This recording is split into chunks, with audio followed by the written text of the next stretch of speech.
Hundreds of years after this prophecy, a carpenter from Nazareth walked along the shore of the Sea of Galilee. Seeing some fishermen mending their nets, he called out to them, "Come, follow me." Immediately, they left their nets and followed him. They had no idea of the adventure that lay ahead. They witnessed Jesus healing.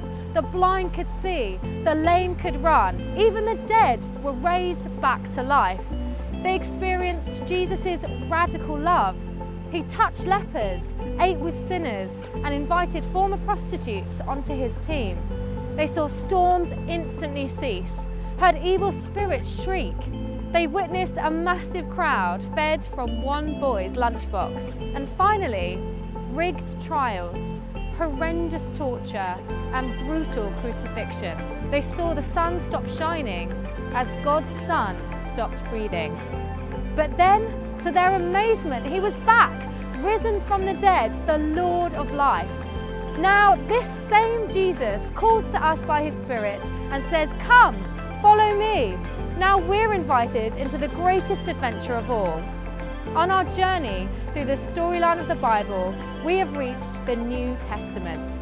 Welcome to Session 6, Jesus and the Gospels.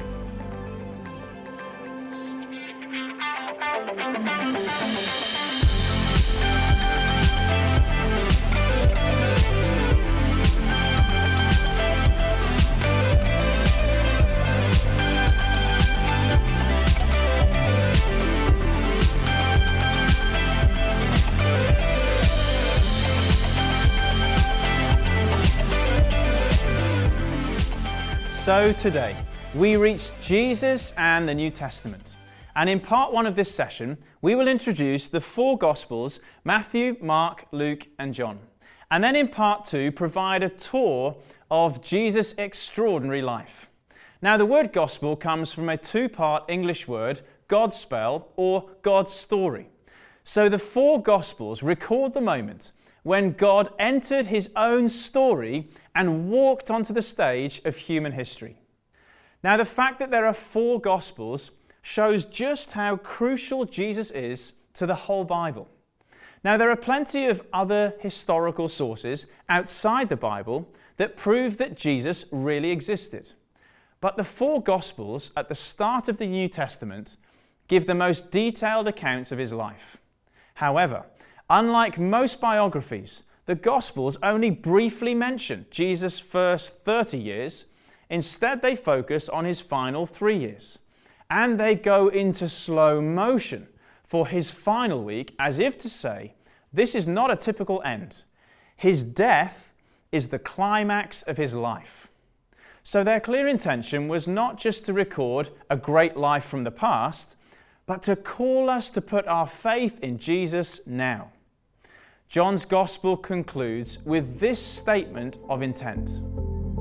These things are written so that you may believe that Jesus is the Christ, the Son of God, and that by believing you may have life in his name. So after reading the Gospels, we must face the most important question of all. Do we believe that Jesus is God's Son, and will we make him our Lord and Saviour? Now, even though all four Gospels have that one aim in mind, their style is quite different because they're written for different audiences. So let me briefly introduce each Gospel so that we can get a feel for them.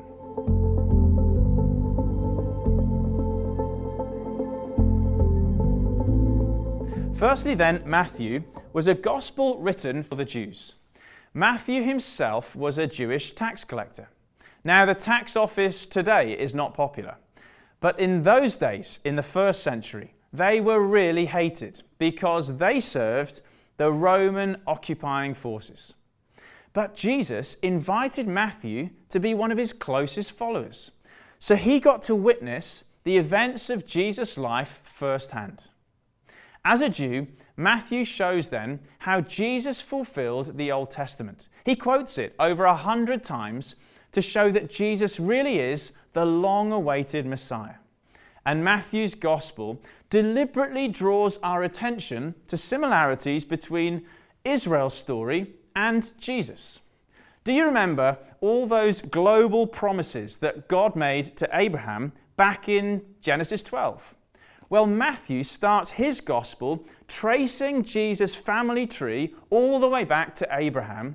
All those promises will be fulfilled in Jesus. And do you remember in session 3, Israel went down to Egypt and faced genocide there? Well, because of King Herod, Jesus was taken down to Egypt, and his family were refugees there. Then, in his adult life, Jesus echoed the story of Israel. Israel was founded on 12 tribes. Jesus chose 12 apostles. Israel wandered in the wilderness for 40 years. Jesus was tempted in the wilderness for 40 days. Israel received teaching from Moses on a mountain. Jesus taught crowds on a mountain. Jesus' Sermon on the Mount contains the most sublime words any human has ever uttered. So Matthew is clear. Jesus is the anointed Messiah King. In him, all the unfinished business of the Old Testament will be sorted out.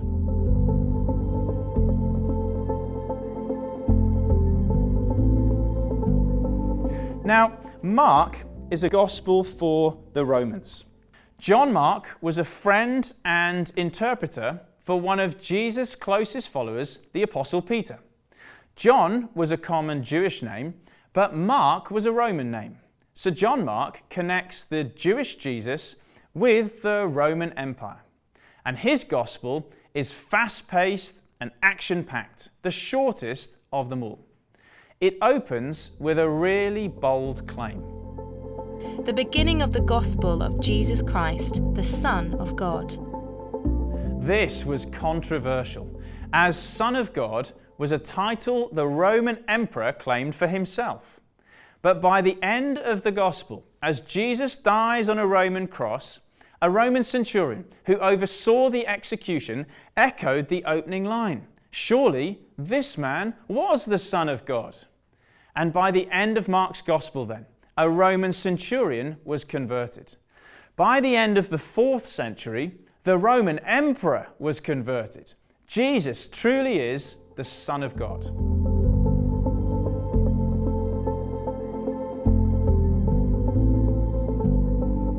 Now, Luke is a gospel for all humanity. Luke was an educated doctor and the only non-Jewish writer in the New Testament. His concern was to show that Jesus is the Saviour of all people. So Luke's gospel opens with a family tree that traces Jesus' ancestry all the way back to Adam, the father of the human race. So Jesus is the new Adam, bringing hope to humanity. And the message of Jesus then must be taken to the whole world. Think of this from Luke's perspective as a doctor. Imagine someone discovered a cure for cancer. That groundbreaking news would be announced to the entire world. Luke is convinced that Jesus can save everyone from the even more deadly disease of sin. So Luke's gospel finishes with a global promise: forgiveness of sins will be preached in Jesus' name to all nations.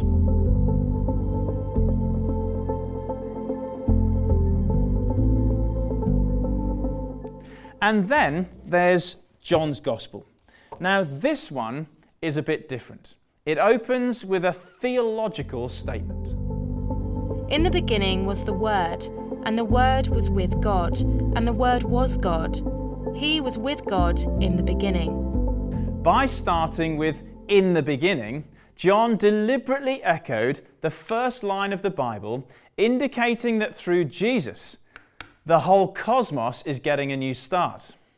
Then John goes on to state, "And the Word became flesh and made his dwelling among us." We call this the incarnation. Carne means flesh or meat, like chili con carne, chili with meat. So the incarnation refers to the moment when God entered our humanity, God in the flesh, God living with us as one of us in the person of Jesus Christ. Now in John's Gospel, Jesus reveals his identity through a series of signs and sayings. The signs are miracles that Jesus performs, and the I am sayings explain them. For example, Jesus provides bread for thousands of hungry people and then says, I am the bread of life. He heals a blind man and says, I am the light of the world. He raises a dead man and says, I am the resurrection and the life. Maybe your life feels empty right now, or you've struggled with the darkness of depression or the pain of bereavement. I've found meditating on these I am sayings of Jesus can inject fresh hope into our hearts. Now, of course, by using the words I am, Jesus deliberately took the divine name that was revealed to Moses at that burning bush. He was using God's signature for himself, claiming to be the ultimate revelation of the great I am. Recently, I was at a conference and I met someone who knew a friend of mine. And they said to me that line, I've heard so much about you, it's great to finally meet you. Now that's actually a pretty good summary of the whole Bible story. In the Old Testament, we've heard so much about God. In Jesus, it's great to finally meet him. As a boy, this tiny Russian version of Luke's Gospel fascinated me, not least because it's waterproof. I know, I tested it. Now, why is it waterproof? Because these were smuggled into former communist states where it was illegal to own a Bible. So if they heard a suspicious noise or there was a knock at the door, they would drop it into their cup of tea. The last place that the KGB would think of looking. People risk their lives to have a copy of the Gospels. They are so valuable. We should treasure them, and most importantly, we should read them.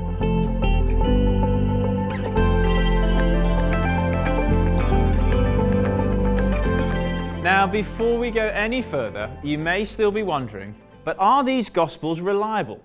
Or could the stories have been made up? Well, all four Gospels were published within the lifetime of Jesus' contemporaries. The earliest was probably Mark's Gospel, soon after 60 AD. Now, until then, eyewitnesses passed on the stories of Jesus from memory.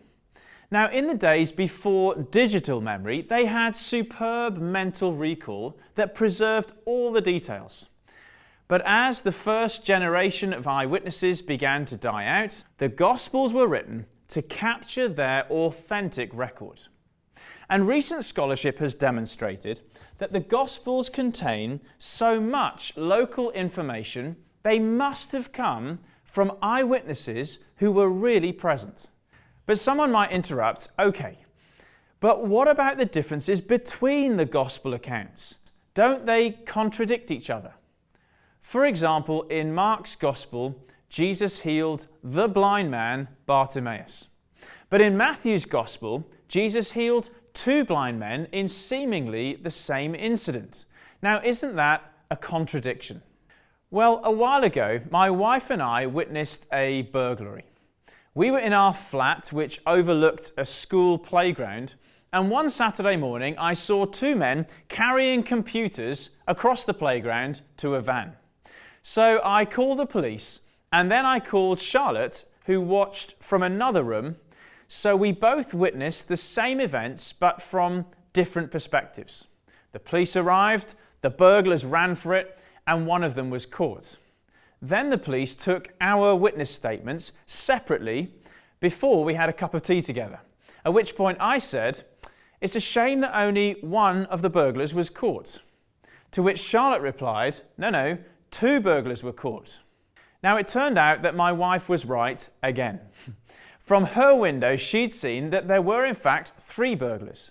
But from my vantage point, I could only see 2. I was then worried that our statements might sound made up. But the police reassured us that witness statements are deemed reliable precisely because the details differ in places. The variety is a sign of authenticity. Luke's Gospel focused in on one blind man, Bartimaeus. Matthew's Gospel completes the picture by noting there was a second blind man. The variety is a sign of authenticity. So the four Gospels give different perspectives on the one historic Jesus.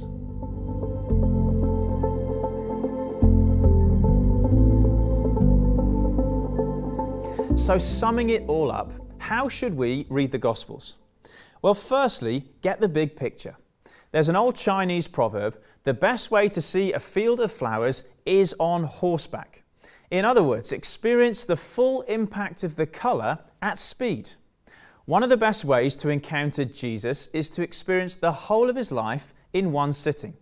So why not choose one of the Gospels, carve out a couple of hours and read it through? Sometimes I've invited friends to do this with me. We read a Gospel in our own time and then meet up for a drink to discuss it. Some of them weren't Christians, but they loved it. So why not try it with your friends too? Secondly, appreciate the richness of having four Gospels. Attempts have been made to collapse all four into one, but that misses the point. As we've seen, the four different portraits enrich our understanding of Jesus. For example, the Lord's Prayer is in Matthew and Luke's Gospel. In Matthew, Jesus introduces it as a model, pray like this. But in Luke's account, he says, when you pray, say this, as if we should repeat the specific words. So which is it? A set prayer or just pointers for how to pray? Well, because we have four Gospels, we can say it's both. Together, the four Gospels make up the complete picture of the extraordinary life of Jesus. So let's take a look at the most famous section of Jesus' teaching, the Sermon on the Mount. Jesus is high up on a mountain teaching crowds how to live a happy and blessed life. I'm sure we all want more of that. But Jesus' kingdom values turn our assumptions about happiness on their head.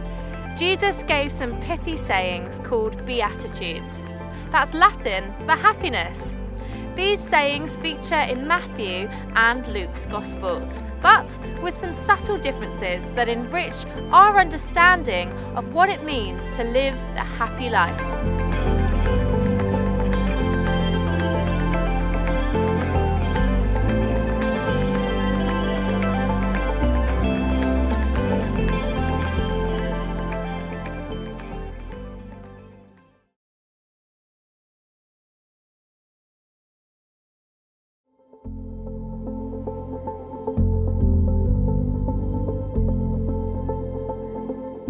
Now in part 2, we're going to take a tour of the highlights of Jesus' extraordinary life. We'll consider 5 in total, loosely based on Luke's Gospel.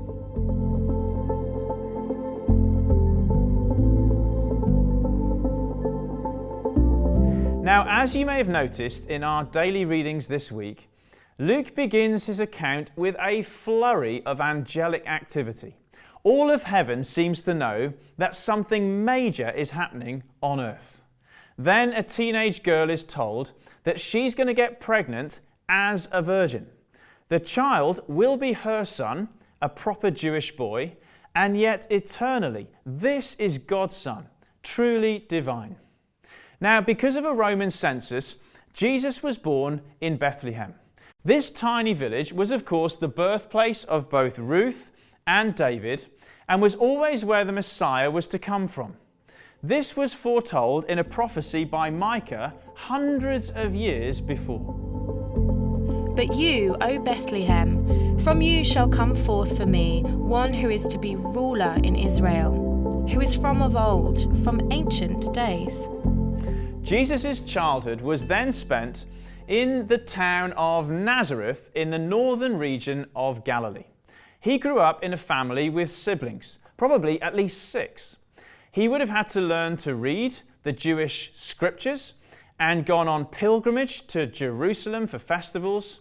And then through his teens and 20s, Jesus took up his father's trade as a carpenter, working hard for a living. So Jesus experienced human life like us, with all its joys and trials.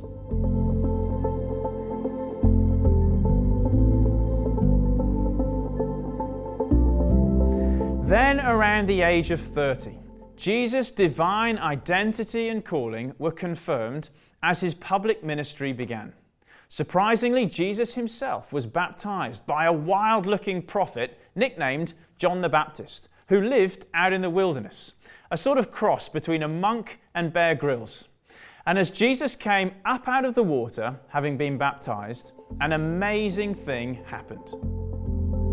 The Holy Spirit descended on him like a dove, and a voice came from heaven. You are my beloved Son. With you I am well pleased. In this moment, Jesus was anointed as God's Messiah King. But the Spirit then immediately led Jesus out into the wilderness for a period of temptation. After fasting from food for 40 days, he was pretty hungry, and Satan came. And he urged Jesus to turn a rock into a loaf and tuck in. Now, this temptation to eat something forbidden echoes right back to the opening scene of the Bible, when those first humans ate in disobedience. But Jesus refused to give in. As the new Adam, he's giving a new start to humanity. In the barren wilderness, Jesus defeated evil so that one day we can return to that Garden of Eden.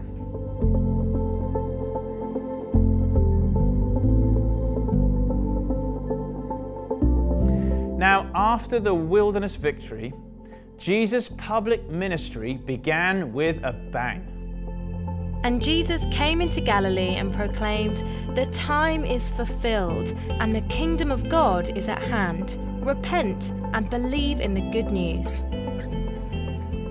Jesus' message centered on the arrival of the kingdom. Now, when we think of the kingdom of God, I wonder what we imagine.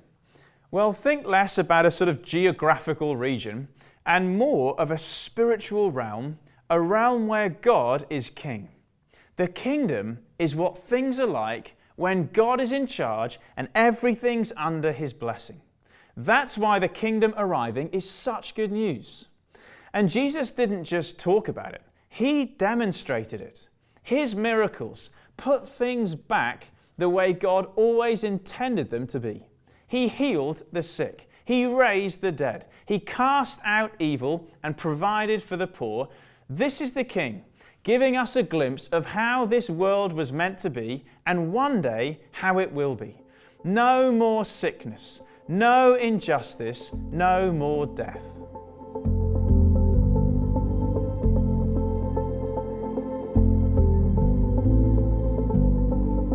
However, it's important to remember Jesus' kingdom ministry did not match up to Jewish expectations.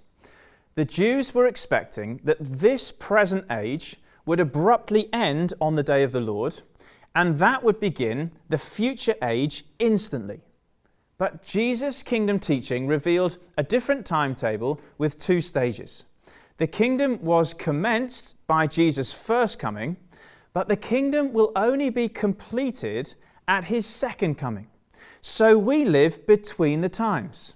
The kingdom has come, and so when we pray in the name of Jesus, sicknesses are healed and lives are transformed. I think of a lady called Barbara who had severe arthritis with 2 sticks for walking. And when we prayed for her, in the name of Jesus, she was healed and took the sticks back to the hospital to prove it. The kingdom had come. Perhaps you've witnessed one of those moments when we see the kingdom now. Jesus is on the move. But the kingdom has not yet fully come. 2 years after being healed, Barbara had a heart attack and died. Perhaps you've experienced those tough moments when the kingdom has not yet fully come. So we live between the times. The kingdom is both now and not yet. So we pray with faith and expectancy, your kingdom come. And we wait for the day when Christ the King will return. Then, reunited with Barbara and all God's people, we will declare, yours is the kingdom and the power and the glory forever and ever. Amen.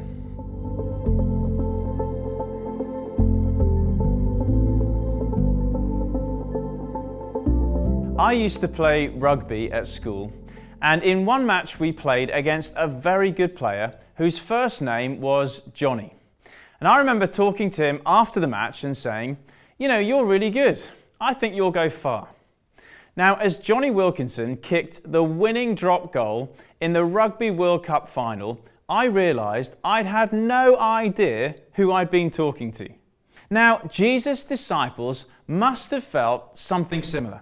They initially called Jesus Rabbi, but they soon realised he wasn't just a great moral teacher. Then, in a major turning point, halfway through the Gospels, we read this.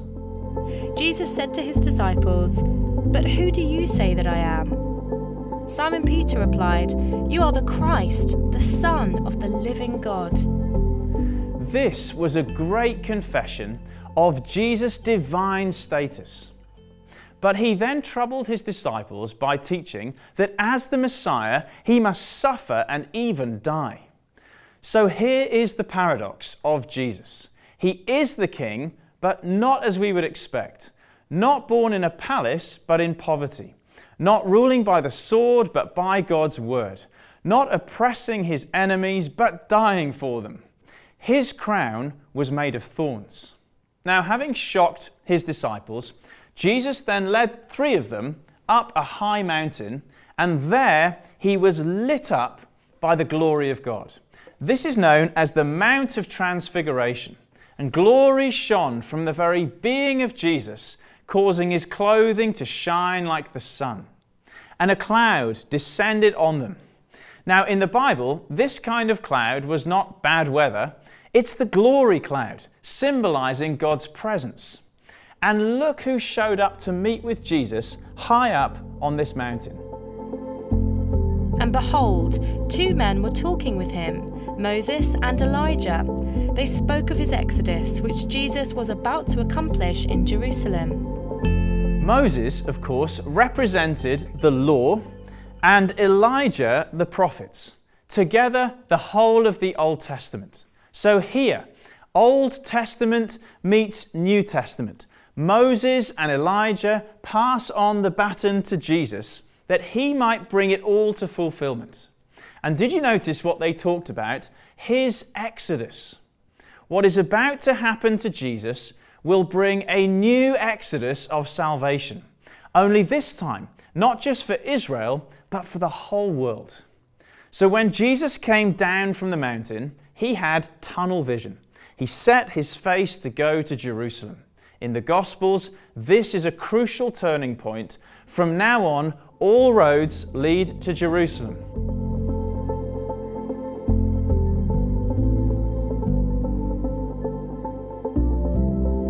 And the Gospels go into slow motion for this final week of Jesus' life. It's likely to have been around April 30 AD, and it was Passover time.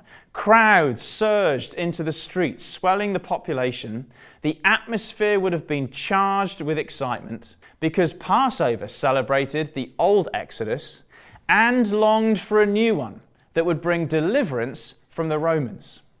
Now, on Sunday, Jesus rode into Jerusalem and crowds gathered, waving palm branches and shouting, "Hosanna," a cry for deliverance. But Jesus entered the city, not on a white stallion as a warrior, but on a donkey. This was a different kind of king, and he'd come to Jerusalem for a different kind of fight. Now, by Monday then, Jesus was already disappointing the Jewish crowds. Instead of turning on the Roman soldiers, he entered the Jerusalem temple and overturned the tables on their greed and corruption. On Tuesday, he taught in the temple and clashed with Jewish authorities who began to plot to kill him.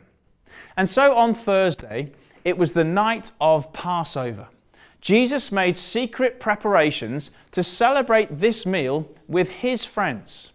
But as he took the flatbread or matzo, symbolizing deliverance from Egypt, Jesus shocked them by turning the whole meaning on himself. "This is my body given for you. Eat this in remembrance of me."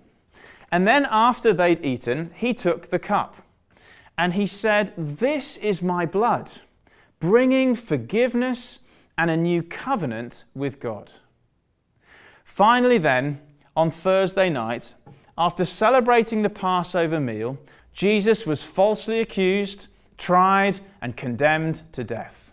After being whipped and flogged, his wrists and feet were nailed to a Roman cross, and he was suspended over mocking crowds. From late morning until mid-afternoon, Jesus hung in agony. And yet from the cross, he spoke his most remarkable words. For his enemies, he prayed, "Father, forgive them." To a criminal dying next to him, he promised, "Today, you'll be with me in paradise." And finally, in a loud voice, he declared, "It is finished." Now notice, he didn't say, "I'm finished," but "It's finished." That cry echoes back through the Old Testament. Those sacrifices, ceremonies, and cleansing rituals, it is finished. And it echoes forwards to us. Jesus roars over our guilt and sin and shame. It is finished. So as Jesus died, the ground shook and the curtain in the temple was torn in two from top to bottom. We have open access to God through Jesus. That was Friday. Jesus dead and buried. But 2 days later, on Easter Sunday, Jesus rose again. This was not resuscitation, returning to the same old life. This is resurrection. As Jesus was laid in the tomb, it was like a caterpillar entering the cocoon. And as he rose again, he lifted our humanity to the heights, no longer fallen and dying, but rising and soaring, the same person, totally metamorphosed. This is physical resurrection. This is new creation. And this was not make-believe or fiction. Many witnessed the empty tomb. Over a period of 6 weeks, Jesus appeared to dozens of his disciples. In Matthew's Gospel, he appeared on a mountain with the 12 apostles. In Mark, he appeared in a garden to a female disciple. In Luke, he walked 7 miles with 2 of his other disciples. And in John, he made a fire, cooked fish, and had breakfast on the beach with his friends. A former professor at Oxford University, Richard Swinburne, described the resurrection as the best attested fact in ancient history. There is so much evidence, it's actually far harder to come up with an alternative explanation. The fact is, Jesus defeated death and rose again as the Lord of life. So the death and resurrection of Jesus are the center of Christianity. The word for cross in Latin is crux, from which we get our word crucial. Playing rugby a few years back, I hurt my knee, and the consultant told me that I'd torn my cruciate ligament. And being rather ignorant, I said to her, "So is that important?" "Too right it is," she said. It's the cruciate ligament. It runs right down through the center of the knee and holds the whole thing together. The cross of Jesus Christ is crucial. It runs right through the Bible story and holds the whole thing together. So the cross has become the logo of the Christian faith. It tells us that God so loved the world that his Son was crucified for us. Now, if that's true, we can't respond with a mere shrug of the shoulders and carry on as we were. C.S. Lewis summed it up like this: Christianity, if false, is of no importance, but if true, it's of infinite importance. The one thing it can't be is moderately important. This session brings us to a crossroads where we face a crucial question. Do we believe Jesus is God's Son? And will we commit to following him? So let's reflect on John 20 verse 30. What might it mean for us to believe in Jesus and receive new life in his name? These things are written so that you may believe that Jesus is the Messiah, the Son of God, and that by believing you may have life in his name.